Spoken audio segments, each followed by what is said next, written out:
I try to live my life without too many regrets. I've had highs and lows like everyone else, sure. But I do what I can not to worry too much about what could have happened if I'd made a different choice, if I maybe hadn't taken the road less traveled. I figure everyone makes the best decisions they can with the information they have available to them at the time. Going through all the what ifs is ridiculous, because the only way you would have made a different choice is if you'd had some other detail, which of course you didn't. Hindsight is perfect, and even then, you can never be sure exactly what the sequence of events might have looked like if you'd gone right instead of left. And yet, there's one choice I made, one road I took, that I just can't help but wonder how things might have turned out if I'd only done something different. My job has me moving around pretty regularly. I'm not going to get into what I do. That has no bearing on the story. But a couple years ago, I was working in Philadelphia and living on the other side of the Delaware River in Cherry Hill, New Jersey. I'm originally from northwestern Pennsylvania, and since this was the closest I'd been to home since I moved out to college, I took the chance to go see my parents whenever I could. I knew I'd be moving again before long, and my folks aren't getting any younger, so I tried to find a weekend every month or so to make the 7-hour trip to visit them.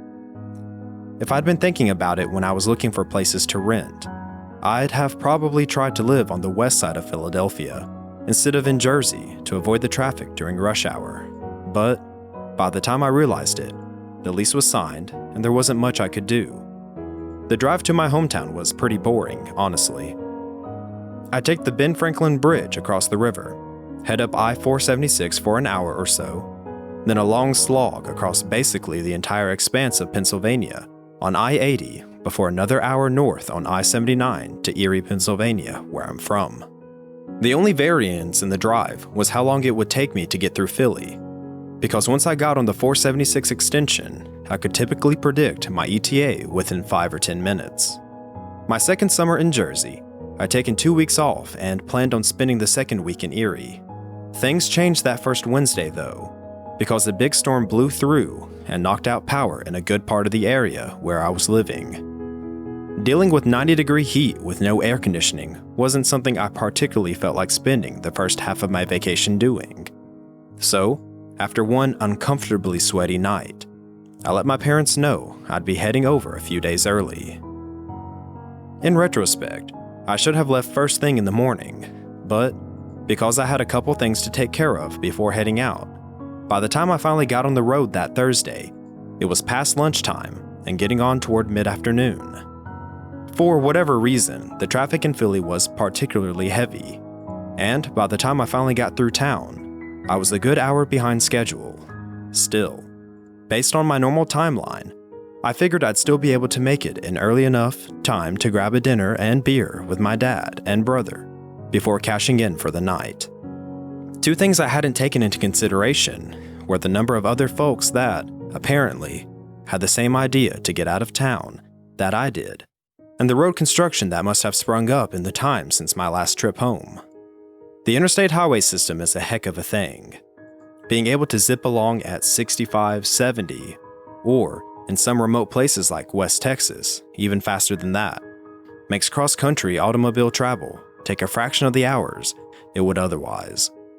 I can't tell you the number of times my folks have reminisced about the days before the interstate, when going to see friends outside of DC would take almost twice as long as it does now.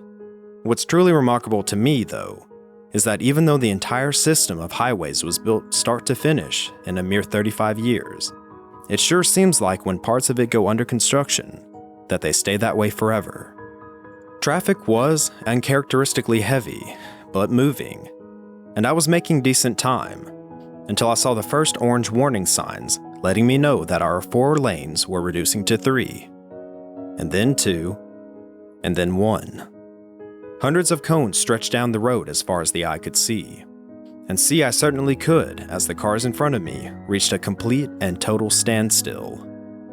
It was one of the worst deadlocks I'd ever been in. Seriously, I think I moved a mile in an hour. After about 3 hours, my stomach started grumbling. With an exit just ahead and no end to the traffic jam in sight, I got off and found a diner to grab some dinner. Even if traffic miraculously picked up, I still had a solid 5 hours of driving ahead of me. So, at that point, I knew for sure it was going to be pretty late that I was getting in. After finishing eating, I got back on the road. Things looked like they were picking up for a couple miles, but then I came up to the back end of the jam and was right back to waiting.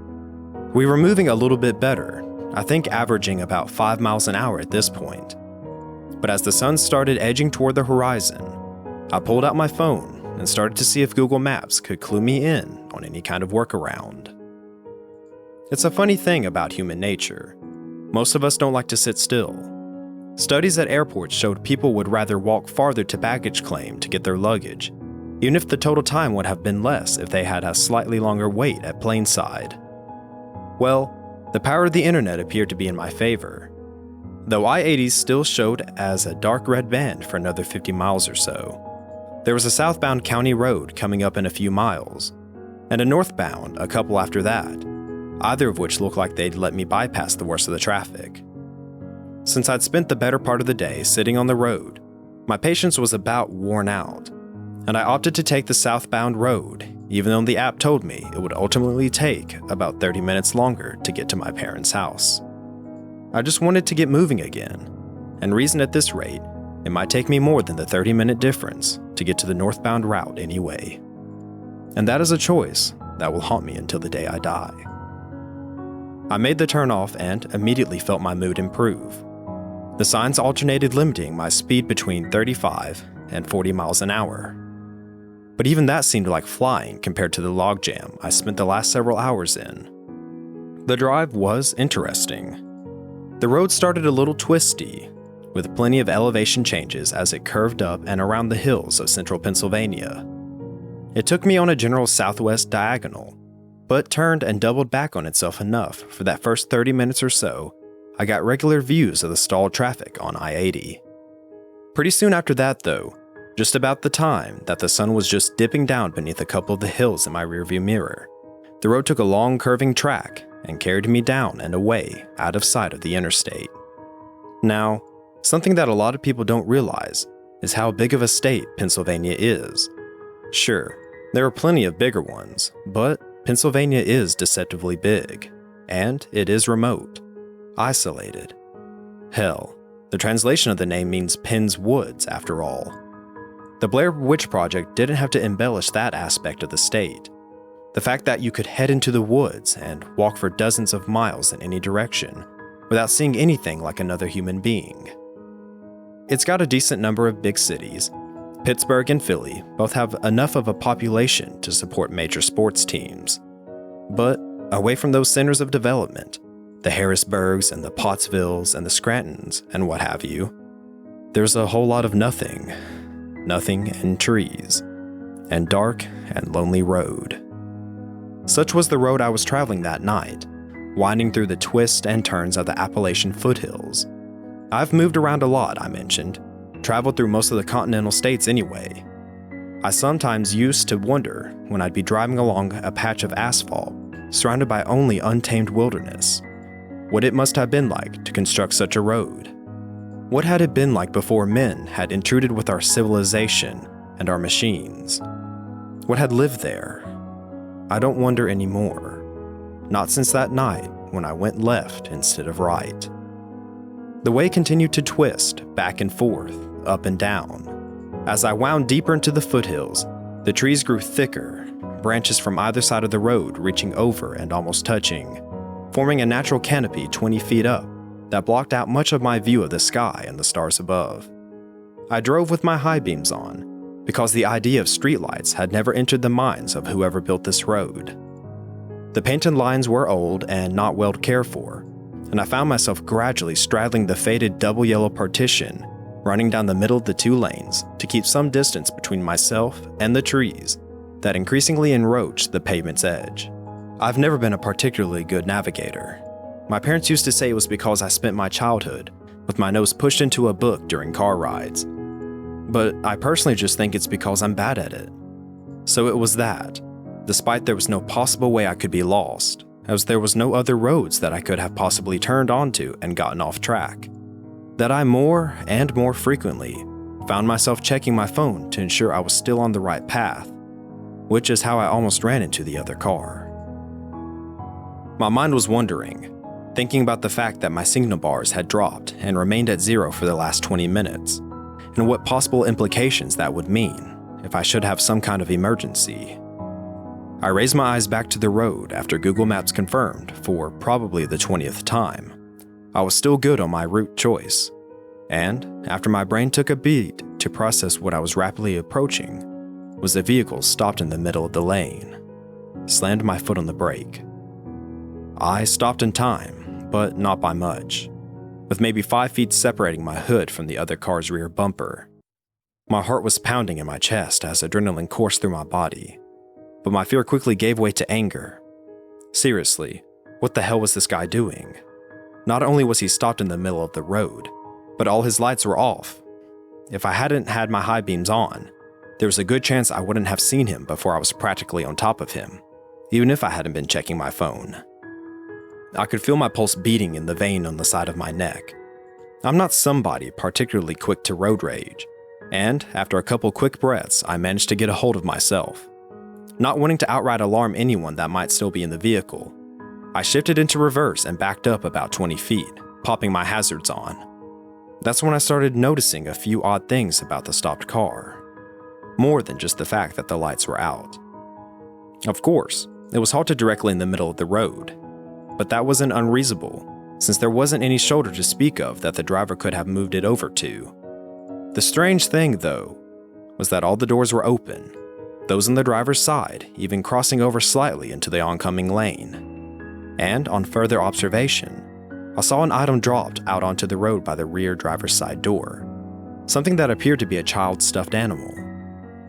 I considered my options and, after a few seconds, decided I would have to go against my better judgment to just keep on my merry way and head outside to get a better idea of what was going on. I said earlier my job doesn't have anything to do with this story, which is mostly true. But before you judge my decisions too harshly, it bears mentioning that I've spent some time in the military. An obligation to help people has been drilled into me over the years, and I'd seen enough things while deployed to feel I could handle myself. And so, I got out of my car but kept it running.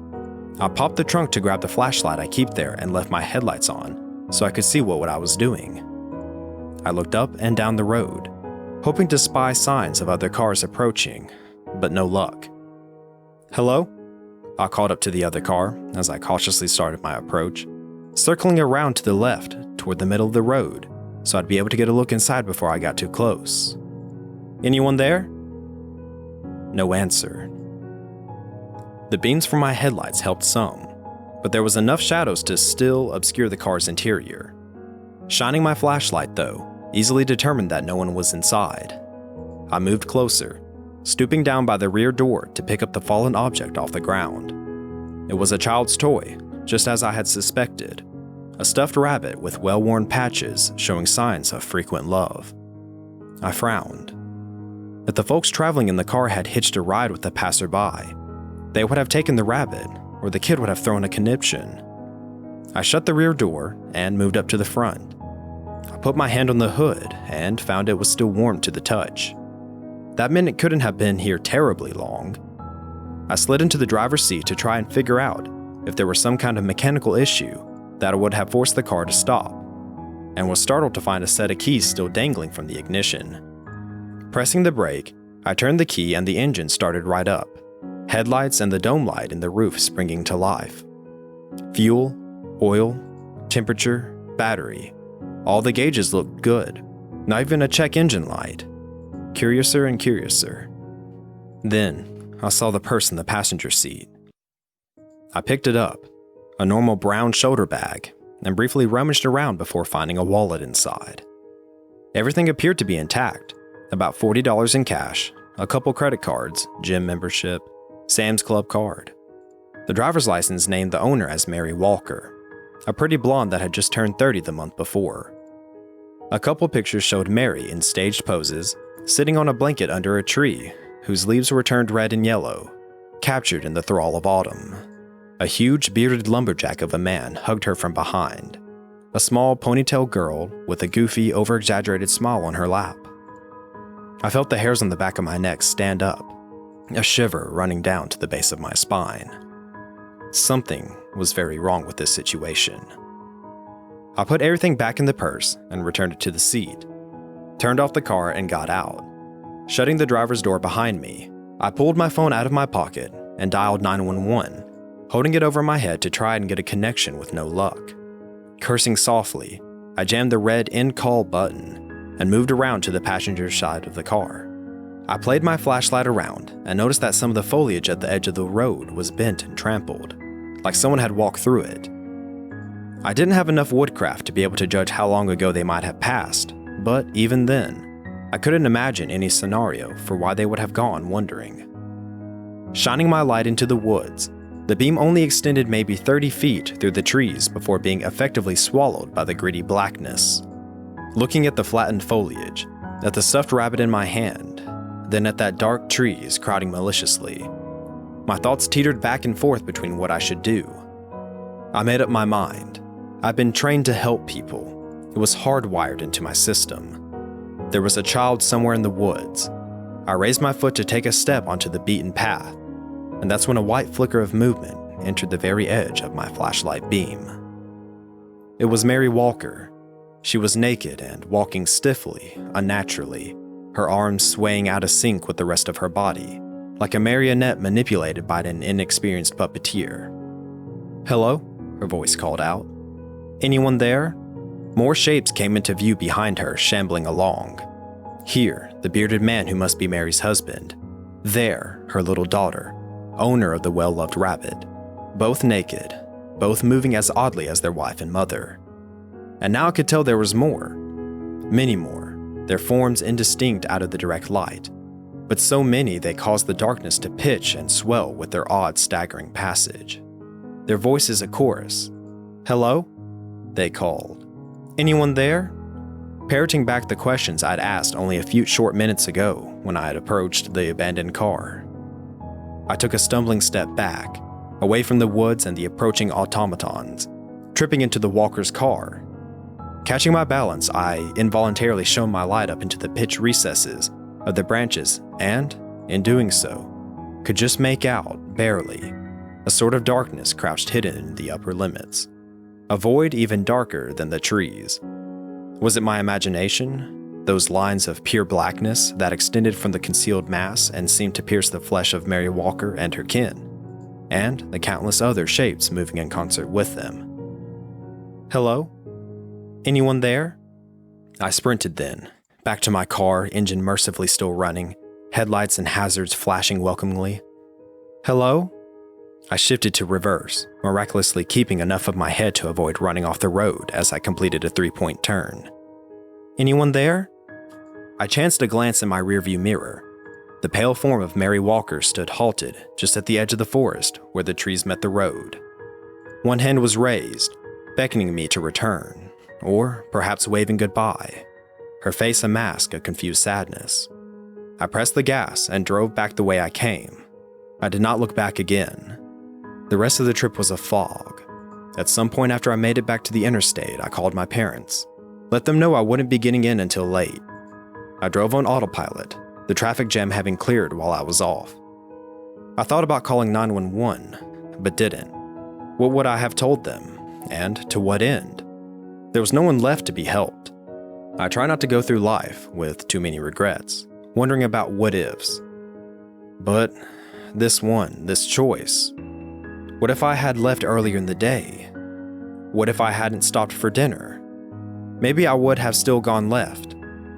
Maybe I would have been there in time to help the Walkers. Maybe I would have been taken by that black thing, fishing in the dark.